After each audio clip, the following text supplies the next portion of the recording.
E aí, gente, tudo bem? Sejam bem-vindos e bem-vindas a mais um vídeo do Parabólica. Eu sou o Pedro Renó, professor do Parabólica, e vamos começar nossa semana. Hoje vamos falar de futebol, Copa do Mundo e história. Vamos relacionar esses três elementos aí, vai ser bem interessante aqui para vocês, porque também, além de tudo, além de a gente ver algumas são curiosidades, mas tem relações políticas, nunca é só sobre futebol. É também sobre história, é também sobre política.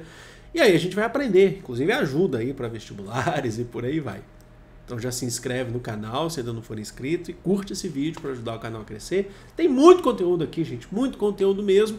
Algumas das informações eu falei já em shorts aqui para vocês, né? Fala se passa em shorts, ou no Instagram a gente fala de Reels, ou no TikTok também. Mas vamos lá então começar. A primeira é uma curiosidade que pouca gente sabe, o porquê que a Holanda utiliza laranja. As seleções holandesas, porque não é só no futebol. A bandeira holandesa, ela é composta, deixa eu colocar o microfone centralizado aqui, de três cores: o vermelho, o branco e o azul.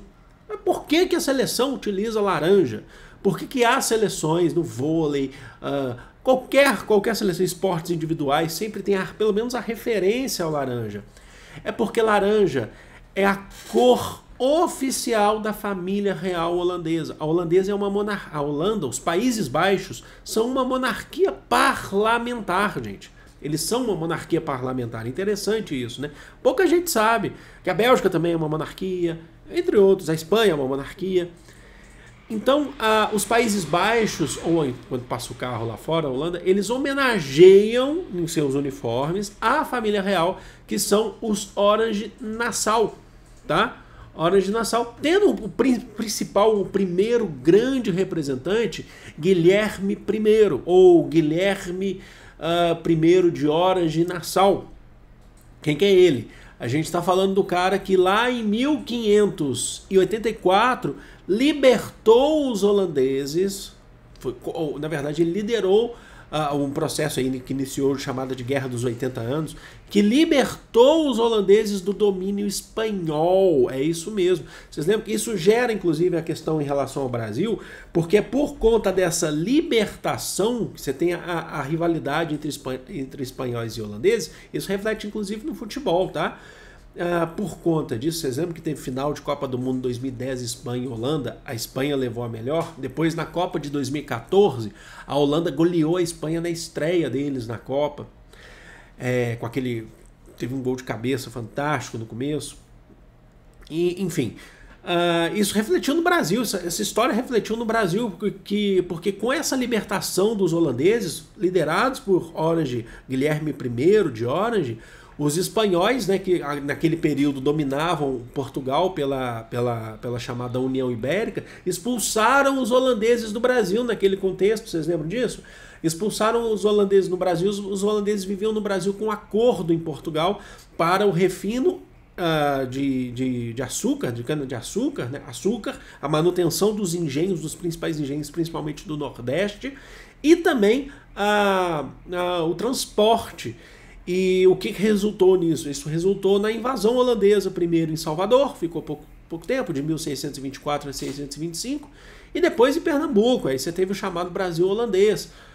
Olha só, liderado por Brasil holandês, que foi em grande parte pela Companhia das Índias Ocidentais Holandesas, liderado por quem? Maurício de Nassau. Interessante de se pensar essa relação histórica, né? Um outro fato que eu já trouxe também em shorts aqui, mas tem mais coisa ainda para falar para vocês, foi a questão do Irã. A gente teve um novo evento agora. No primeiro jogo da seleção iraniana na Copa, os jogadores não cantaram o hino e a própria torcida do Irã vaiou o hino.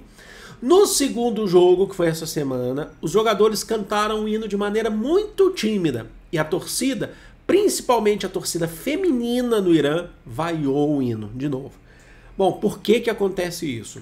Vamos falar aqui rapidamente para vocês. Tem vídeo aqui no canal, inclusive, sobre isso. Em 1979, o Irã viveu uma revolução islâmica, chamada Revolução Islâmica ou Revolução Iraniana, que transformou o Irã em uma república teocrática. Significa que é uma república com valores islâmicos, valores do Alcorão acima de qualquer lei. Então ali você tinha a força logo no começo do Ayatollah Khomeini, hoje o Ayatollah. Você tem a força do Ayatollah como líder religioso, que também é um líder político muito forte, tendo mais poderes até dentro do próprio território do que o próprio presidente.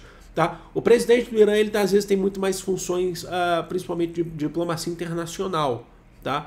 Mas dentro do Irã, e ali você tem um enrijecimento dos costumes, porque ali você tem o que a gente vai chamar de uma república teocrática e é com bases xiitas. Então você tem todas essas questões que enrijeceram o Irã. Se vocês forem olhar costumes e tradições no Irã antes da Revolução Islâmica e depois, você vai ver a diferença. Por exemplo, as mulheres não necessariamente precisavam andar com véu, as mulheres estudavam nas universidades iranianas, e depois isso mudou. Isso também tem muito a ver, tá, com as relações internacionais, com a força internacional. Hoje o Irã vive também muita pressão internacional, mas ele se mantém enquanto república teocrática. E aí aconteceu um fato muito triste esse ano, né? Foi recente, que foi no dia 13 de setembro, agora, desse ano de 2022, uma jovem de 22 anos, o nome dela é Mahsa, eu acho que eu falo, não sei se eu falo certo, Mahsa Amini, de 22 anos, que ela burlou um pedaço de uma tradição constada lá pelas regras, pelas leis iranianas, que utilizou uma mecha para fora do véu. E ela foi presa por conta disso, ela resistiu, mas foi presa por conta disso. E 3 dias depois, no dia 16 de setembro, ela faleceu. Isso gerou uma grande onda de protestos. Ela foi presa pela polícia moralista do Irã, né? Isso gerou uma grande onda de protestos. Muitas mulheres começaram a cortar o cabelo em vídeo, mostrando, foram para as ruas, questionando. E aí você teve repressão, você tem até agora repressão da polícia moralista iraniana, cerca mais ou menos de 380 pessoas morreram até agora e 40 crianças, incluindo nessas 380, tem 40 crianças. E é por isso que a torcida, principalmente de mulheres na Copa do Mundo, estão tentando utilizar a Copa do Mundo com visibilidade internacional para denunciar o que está acontecendo dentro do Irã. Então tá aí um fato para vocês, tá bom? Agora, um fato histórico que tem relações, que é uma curiosidade também, que tem relações não só Copa do Mundo também, mas também Olimpíadas. Não sei se vocês já perceberam, não sei se vocês sabiam disso, que em Jogos Olímpicos, desde a primeira edição dos Jogos Olímpicos modernos, tá, que é de 1896, se eu não me engano, a Grã-Bretanha disputa como nação única. E na Copa do Mundo são países independentes. A gente vê Inglaterra na Copa do Mundo, mas em Olimpíadas você tem a bandeirinha lá da Grã-Bretanha. É Grã-Bretanha, porque aí junta com outros países. Isso acontece por uma questão de tradição, porque os Jogos Olímpicos eles são bem anteriores à Copa do Mundo. Os Jogos Olímpicos modernos são minimamente aí 40 ou 30 e tantos anos anteriores à Copa, já se disputava como Grã-Bretanha. Só que tem uma falha nesse processo. Aí eles preferem não mudar. Então, Copa do Mundo, por exemplo, a gente está vendo aqui que Copa do Mundo você tem Inglaterra, você tem País de Gales. A Escócia não tá, mas você tem a Escócia na Copa do Mundo, a Escócia enquanto seleção nacional também, porque é um país com muita tradição, inclusive em liga de futebol, tá? Junto com a Inglaterra, são os mais antigos, junto com a Itália também. Enfim, mas a Itália não entra nesse contexto. Aí o que acontece? Em Olimpíadas se utiliza a Grã-Bretanha como nação única. Só que tem um erro, porque nas Olimpíadas, o que seria a Grã-Bretanha? A Grã-Bretanha são os países que compõem o maior arquipélago da região. E esse maior arquipélago é composto por 3 países, que é Inglaterra, Escócia e País de Gales. Só que em Olimpíadas, a Irlanda do Norte também disputa como Grã-Bretanha. Só que a Irlanda do Norte não participa, não pertence à Grã-Bretanha, porque a Irlanda do Norte pertence ao Reino Unido. São coisas diferentes. O Reino Unido é o Reino Unido, que estão sob a coroa hoje do rei Charles, né? Do rei Charles III, né? Só que a Grã-Bretanha são só os países do principal arquipélago. Então não tem Irlanda do Norte. A Irlanda do Norte está no arquipélago numa ilha a oeste, junto com Irlanda, né? Irlanda que é independente, não faz parte, e a Irlanda do Norte, que é do Reino Unido. Então por que não colocar Reino Unido em vez de disputar enquanto Grã-Bretanha? Porque já é uma questão de tradição de chamar de Grã-Bretanha, a Irlanda do Norte mesmo não sendo da Grã-Bretanha, mas sendo do Reino Unido, ela disputa enquanto Grã-Bretanha. É porque se fosse Reino Unido também entrariam outras ilhas que pertencem, ou outros países que pertencem ao Reino Unido. Como, por exemplo, a gente tem ali também uma ilha pequenininha chamada Ilha de Man, e mais ao sul, principalmente, a gente tem as Ilhas do Canal, que também pertencem ao Reino Unido, que é justamente, chama Ilhas do Canal porque são ali no Canal da Mancha, que separa, é um ponto estratégico de separação. A gente já viu muito isso em guerra, né, inclusive, ao norte da França para o sul da Inglaterra. Então eles não mudam, então fica essa curiosidade. Nessa Copa especificamente, a gente está tendo a representatividade da Inglaterra e está tendo a representatividade do país de Gales. A Escócia não está presente. Para fechar, mas não menos importante, inclusive uma história que me intriga muito, né? Me instiga muito a pensar, é o próprio hino de Portugal. Porque eu tenho certeza que tem muito brasileiro, porque eu já caí nessa, tem muito brasileiro que já se confundiu em relação ao hino de Portugal. Porque o hino de Portugal, a portuguesa, ou as armas, né? Alguns narradores vão falar as armas, esse hino foi composto em 1890. E o hino é sugestivo quando você pensa em Brasil, porque fala, por exemplo, da história de Portugal, mas não diz respeito ao Brasil. Olha só, vou explicar. O hino fala assim, ó: heróis do mar, nobre povo, nação valente e imortal. Heróis do mar. Quando você pensa em heróis do mar, o que você está pensando? Você já está pensando logo na questão do processo de colonização lá do século XVI, XV e XVI. Levantai hoje de novo o esplendor de Portugal. Guardem esse hoje de novo, o esplendor de Portugal.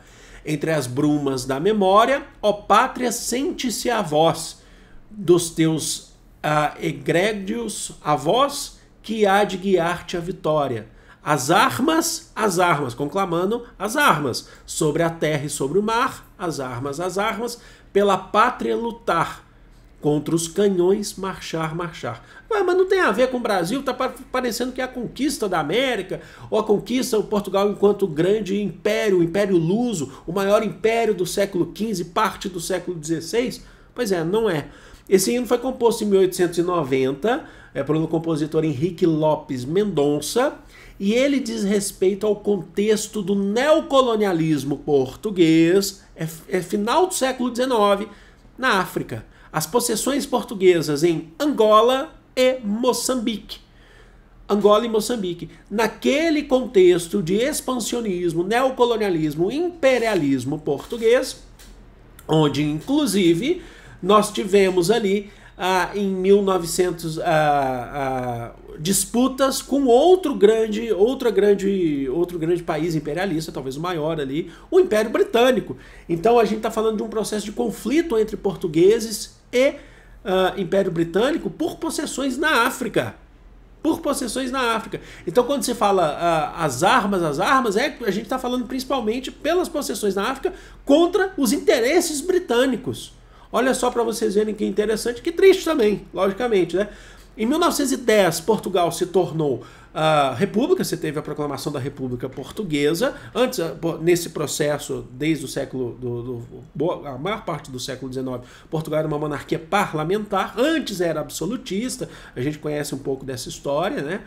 E no ano seguinte, 1911, ele se tornou um hino oficial, é um hino patriótico que levanta o orgulho português e conclamava, servia de inspiração em 1890, quando ainda não era hino, para os soldados, as tropas portuguesas marcharem contra os seus adversários imperialistas, colonialistas, principalmente os britânicos, tá bom? Então é isso, espero que vocês tenham curtido, espero que vocês tenham gostado. Nunca é só sobre futebol, nunca é só sobre Copa do Mundo, sempre tem um contexto histórico para tratar aqui para vocês. Se vocês quiserem que eu faça mais vídeos aqui sobre isso, que acho que aprende muito, é muito legal, eu faço, nós fazemos aqui para vocês. Vamos ficando por aqui, amo vocês, é de todo o coração do mundo, grande beijo, fui!